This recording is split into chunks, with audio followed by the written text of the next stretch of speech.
పాతాళ శంభు మురుగన్ స్వామి వారి దర్శనం అయితే మొత్తానికి మనకు కంప్లీట్ అయిపోయింది. తర్వాత టెంపుల్ ముందే మీకు ఈ హోటల్ ఉంటుంది. ఏదైనా ఇక్కడ టిఫిన్ గాని ఏదైనా చేసిన తర్వాత రిటర్న్ మనకి ఒక ఆటో మాట్లాడుకోండి. కామరాజ్ బస్ స్టాండ్‌కి పర్సన్‌కి వచ్చేసరికి రూ. 100 చార్జ్ చేస్తారు.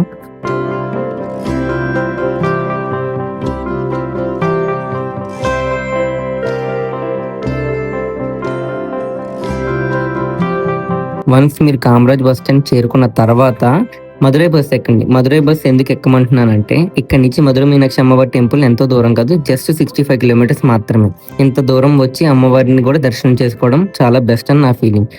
మాకు లక్కీగా మార్నింగ్ ఎవరైతే పాతాళ శంభు మురుగన్ ఆలయానికి బస్ ఎక్కేలా చేశారో ఆవిడే మళ్ళీ మాకు మధుర మీనాక్షి అమ్మవారికి కూడా ఇదే బస్ అని చెప్పి ఎక్కించి మాకు సెండ్ ఆఫ్ ఇచ్చి వెళ్ళారు. మనకి ఎగ్జాక్ట్ టెంపుల్ దగ్గరికి వచ్చేసరికి పర్సన్‌కి 65 రూపీస్ మాత్రం ఛార్జ్ చేస్తారు.